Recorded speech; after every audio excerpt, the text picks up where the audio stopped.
And our guest today on Absolutely Famous is former Canterbury cricket player and coach Gary McDonald. And of course, we're talking about the New Zealand Black Caps. Stunning come from behind 1-run win over England in the second test in Wellington on Tuesday. Gary, that's one of the greatest tests of all time. Well, it is, and I was lucky enough to be there, John. So I went over for it, and there's some history made there. I think it was only one of 4 times that anyone following on's managed to do it, and that test was absolutely full of drama from day one to the last run, wasn't it? It was just an amazing test. The Basin Reserve seems to throw up test matches like that, and it was a tremendous occasion. By God, it was very hard on the blood pressure, mate. I bet. Well, according to my stats here, Gary, it's the second time in 2,494 men's tests that a match has been decided by 1 run. The second time? Second time. Yeah, the West Indies, I think, beat Australia by 1 run at some stage. Yeah. Oh, that's a nice stat. You can keep saying that, mate, if you like. Yeah. No, it was just tremendous, and and let's face it, in the first innings we were given a hell of a bloody kick in the pants, weren't we? So there was only one way for us to go, really, and the boys fronted. So it's good, I always say, the old Kiwi sportsman, gee, don't back us into a corner too much and start booting us around, because we're going to come out swinging. Yeah. And that's exactly what happened, really. I'm hoping that happens in the Rugby World Cup. Yeah. Yeah. Oh, see, there you are, mate. Sorry, I just lost you for a minute. I'm having trouble with my computer. No, that's all right, mate. It's an amazing result because, England batted pretty well in the first innings. They got 435 for 8 declared, and at one stage New Zealand were 103 for 7 chasing until Tim Southey went berserk with the bat.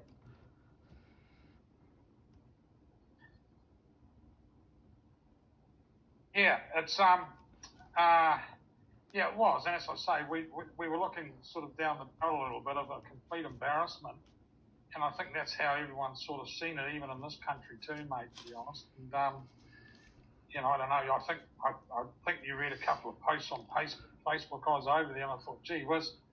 So I just dropped a couple of posts on to say, listen, come on, let's get behind these lads. It's we've got that. If ever we needed to support them, it is now. And and gee, they did some work in that second innings, didn't they? Just about all them batsmen, they worked really, really hard to just.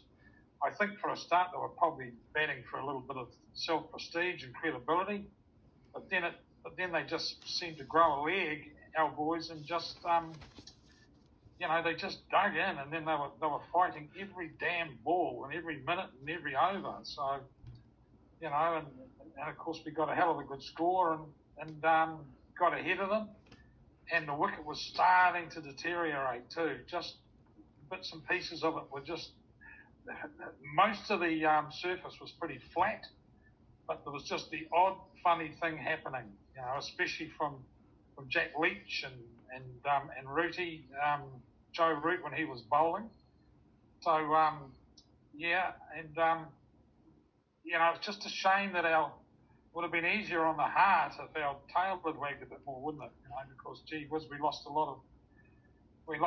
lot of hard work, and I thought, no, man, we've just, we just might have bloody buggered this up a bit, but it was enough by 1 run, obviously. Exactly. Well, the hero for me, well, lots of heroes actually. It was a real team effort, but Neil Wagner, really, you just got to admire that man. He's got a heart the size of, bloody soccer ball. Yeah, he has, and he actually didn't bowl that well, to be honest. But the reason why that guy keeps getting picked at the moment is because of exactly what you said. He's going to leave nothing out on the park. And if he gets his tail up, he just has a little bit of an X factor where he can. That last wicket of Jimmy Anderson's was so typical of him. It was the faintest of touches and just a little bit more bat, that could have gone for 4 and the game was over. But he has a knack of doing that sort of thing. And And I don't know whether it's probably. I think he has a lot of self-belief as well, and he just doesn't give in, that guy. But we can talk about the bowlers if you like. I didn't think we bowled that well at all. But there was on a wicket where you needed to be making them play, there was a hell of a high percentage of balls, that weren't being played at, and the batsmen could quite easily watch them sort of go sailing over their head, or brace will bowl too short, so there was too many deliveries that you didn't have to. You just watched them go by. But yeah, you're talking about Wagner. Well, it's very hard. I mean, I don't think he's, I think he's a little bit of top end pace. There's no doubt about that. But he's still got that incredible will to win, and of course he's so fit too. He can bowl hell of a long spells, can't he? So fair play to him. Yeah, beautiful innings by Kane Williamson. Lovely century. A bit slow for a start, but he gradually batted himself back into pretty good nick. Yeah, well, he did, and it was a typical Williamson inning, wasn't it? And I mean, Joe Root Joe Root did that in the first innings for them too. And that was a bloody big opening stand of that with him. And Conway was really struggling too. It's his balance was out. He was getting forward and searching, so he was going at the ball too early, and he was really trying to hold. You could see him, and he was really trying to hold his shape and stand up and try and play the ball later. Because, well, yourself as a top order batsman, if you've had a bit of a low score or two, when you get out, you start searching and pushing at the ball, trying to feel it on the bat. But he just worked really hard, Conway. I thought that was a really gutsy innings of his. Kane just did what Kane does, and was very unlucky to get out as well. So, I mean, he's now our highest Test run scorer, and he's got a lot of years to go too. So, we're very lucky that he's still around, and from our team's point of view. Yeah, a couple of good innings from Tom Latham too, Gary. Yeah, well, he's probably. I mean, a couple of old salts. If anyone's of them listening to this, he is probably our maybe Glenn Turner, but probably our best opener. I think that I can remember in my lifetime. He really is. He gets a bit of criticism, and people say he doesn't score a lot away from home and things like that. But gee whiz, he just keeps churning out these runs, and his record is very, very good now. And so Tommy, he's done very well as well. You would have enjoyed watching the two greats bowling together, Broad and Anderson. Fantastic players still. Yeah, well, I did, mate. It was a privilege to watch them, and just go about their business on a track that wasn't really overly helping them either. But those two are just incredibly good. I have to say, it was like a breath of fresh air for me watching a left-arm spinner bowl all of those overs as well. And get 5 wickets. Jack Leach is not that good, actually. He doesn't have a lot of variety or anything, but he's quite accurate, and it was just, that was good to watch too. I enjoyed watching all three. I'm very pleased that that for one last time I've seen those two operating, because who knows, but we may not see them again live. No, they're phenomenal cricketers, and Harry Brooks, showed just how cricket can really turn around and bite you in the bum. Brilliant innings in the first innings, run out without facing a ball in the second. Yeah, well, he's a real talent, that guy. Phenomenal. He certainly is, and he's young and he plays with no fear, and he's the ideal sort of guy that I'm sure that McCullum and Stokes want to have in their team. And they've sort of got another couple in the wings waiting to come in, Bairstow and things like that. It's quite a formidable looking sort of an outfit, isn't it? Really? Yeah, Yeah, no, they're good to watch. And I think, McCullum and Stokes have sort of reinvented Test cricket to make it more exciting. And even the English newspapers, which are usually pretty harsh on their team when they lose, were congratulating both teams for the game they produced. Yeah, well, that's right. And, but look, at the end of the day, it's somewhere along the line, and, it's all very well to be smug after the event, but, I mean, I thought somewhere along the line this batting has got to fail playing like cricket.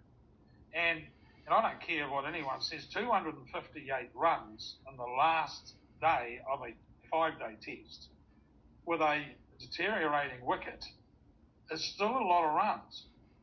And it's just that the Poms have been sort of blowing targets like that off, haven't they, for 1 or 2 down. So the secret to the whole win, I think, was getting into their lower middle order who haven't really had a bat under pressure like this. And that's what we did. So, yeah, they have reinvented Test cricket. There's no doubt about it. But, it is going to come a little bit unstuck because it's high-risk stuff. But, it's been like a breath of fresh air. The batting has. I can talk about the bowling strategies at the moment because I'm a little bit worried about that. But definitely from the batting point of view, I think England have been, if Test cricket needed a breath of fresh air, they've got it with this team. No doubt about it. Yeah. They put bums on seats, that's for sure. Yeah. Big crowds there. I think the Ashes series will be sold out every day for 5 tests over in England. Whoa. How good is that going to be? Yeah. It'll be pretty good, all right. Yeah. So, yeah, I'm. Can you still hear me, mate? Yeah, I can still hear you, coming through loud and clear. Oh no, that's okay. I just wanted to touch on the bowling. This short pitch bowling, up around sort of the neck area and that consistently when the wicket turns a bit flat and there's not much in it. England did it to us, and we certainly did it to them too with Wagner and stuff like that. But it's, I'm just not so sure about that. I watched hours of it, and I didn't find it very good watching, to be honest. Especially when you have 3 square legs back, 2 behind and 1 in front, and the only shot you can really play is sort of a hook shot thing. And I found it sort of almost not in the spirit of the game for me. But that's probably an old guy talking. But thank God that these batsmen have got some decent protection, with their gear now, because it's sort of almost like bodyline. Yeah, but they very didn't have similar. protection, so all hell broke loose. But it's quite dangerous, I think, especially against tail order batsmen who are not down the tail because of any other reason. They're not very good at batting. And I'm just a bit concerned about it, to be quite honest. But it just seems to be a tactic that people are using now. It helped us win the test, but you would have seen Wagner bowling and and Henry and these guys doing this, mate. And and half the time Broad and that were jumping way outside off stump and exposing their stumps. And why the hell didn't they just bowl a straight one? Yeah. Stumps at some stage, but they just didn't. And it was just relentless, short pitched, body gained bowl. So to be quite honest, I'm just sort of a little bit about that. I can remember playing with Richard Hadley and watching him bowl in test matches on the Basin. Well, when we beat England, I think it was in 78, something like that. Yeah.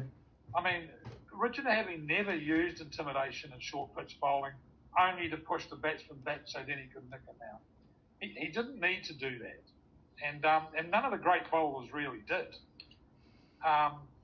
So probably from that point of view, I'm not 100% sure. I'll take the win, of course, because by one But, you know, just watching those quicks, I'm not 100% convinced about it. And if I may continue on about the bowling, the other reason why the win is a little bit for me, because I'm a little bit sad that on the last day of a wicket, of a test, where the wicket is turning, that our spinner never got one wicket on it. And their spinner got 4 on it, and he's not that very good.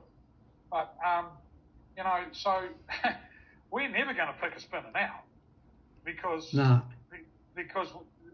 we won this game and the quick bowlers got all the wickets and our spinner did not. So that is just providing more ammunition for the message in our country is that why do we need spin bowlers at all? And that's what's going to happen, you know, and it's just, so it's a little bit sad for me from that point of view as well. Yeah, it sounds like I'm being very negative. I love the win, mate. I love the guts we showed, but there's just a couple of little things in that just sit a bit uneasy with me, mate, to be honest. Yeah, I understand what you mean. That's why I'm enjoying watching the Australia-India series, how well the Indian spinners are bowling. You know, the Aussies have got no answer for them. Well, exactly, and that's why you know, whenever chance I get, I watch that as well. You know, I'll tell you something here, and, you know, you will never convince me that 258 runs would have been anywhere near enough runs if we had Andrew Vittori playing in that team. Or maybe even Chetan Patel, or maybe Stephen Bock, or if you go back a bit, or Headley Howard. Because on that wicket, there's no way that 258 runs, I don't care how good England want to bat positively and whack us all over the place. But we wouldn't have needed 58 runs with one of those bowlers playing, let alone 2 of them, which is what we used to sometimes do. Yeah. So I'll put that question to you. But it falls on deaf ears a bit. So anyway, we won, so good. Yeah, that is good. You're pretty busy at the moment. You're doing some work. You're CEO of Nelson Cricket at the moment. To keep you away from the fishing ground. Oh, yes, I am. It's an unusual role for me because, you know, coach for over 40 odd years. So getting into an admin role and things like that is quite new. It's not really my forte either, to be honest. But we just got short at the start of the season. We had no one to sort of kick the season on. So I said I'd sort of help in that area. And here I am near the end of the season still doing it. But I want to get back to catching a bit of fish and playing a bit of golf, mate. Yeah, it sounds good. Gary, always great to talk to you, mate. And let's hope the Black Caps can carry on and keep playing like they are and just add a decent spin bowler on there and you and I will be happy. Yeah, well, it's sort of difficult when you look at our batting order and that. It's, you know, with Blundell coming in at around about 7, you know, hey? Yeah, I agree. Yeah, it's just, you know, we've got no one in the top 7 because one of them's a keeper that can bowl or who we use as a bowler. So that only leaves 4 left. Well, we pick 4 quicks no matter what. So it's tough to get a spinner in now. Yeah. Oh, we live in hope. But anyway, fantastic effort by the boys. Fantastic effort. I'll be rubbing it into my Australian friends. Tremendous effort, you know, really gutsy effort. I'm very, very happy with them. It's great. Yeah. All right, mate. Thanks for your time and always great to chat cricket with you. Thanks, John. See you, mate. See you, buddy.